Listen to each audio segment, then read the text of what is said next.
বর্তমান সময়ে ভ্রমণের ধরন বদলে যাচ্ছে। শুধু কোনো দেশের দর্শনীয় স্থান দেখতে নয়, এখন অনেকেই প্রিয় শিল্পীর একটি কনসার্ট উপভোগ করতেই পাড়ি দিচ্ছেন অন্য দেশে। আর এই নতুন ট্রেন্ডের নাম কনসার্ট ট্যুরিজম। বিশ্বজুড়ে জনপ্রিয় শিল্পীদের কনসার্টকে কেন্দ্র করে হাজার হাজার ভক্ত আগেভাগে বিমান টিকিট, হোটেল এবং কনসার্টের টিকিট বুক করছেন।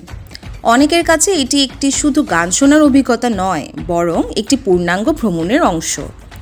বিশেষজ্ঞরা বলছেন, কনসার্ট ট্যুরিজম শুধু পর্যটকদের জন্যই নয়, আয়োজক দেশগুলোর অর্থনীতির জন্য বড় সুযোগ তৈরি করছে। কারণ একজন ভ্রমণকারী শুধু কনসার্টই দেখেন না, সেই সঙ্গে হোটেলে থাকেন, স্থানীয় রেস্টুরেন্টে খাবার খান, কেনাকাটা করেন এবং বিভিন্ন পর্যটন কেন্দ্র ঘুরে দেখেন। বিশ্বের বড় বড় শহরগুলো এখন আন্তর্জাতিক কনসার্ট আয়োজনের মাধ্যমে পর্যটক আকর্ষণের নতুন কৌশল গ্রহণ করছে। বিশেষ করে তরুণদের মধ্যে এই প্রবণতা দিন দিন বাড়ছে।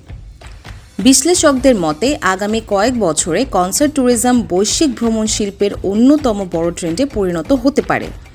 আপনি কি কখনো শুধু প্রিয় শিল্পীর কনসার্ট দেখতে অন্য দেশে যাওয়ার কথা ভেবেছেন? কমেন্টে আপনার মতামত জানাতে ভুলবেন না।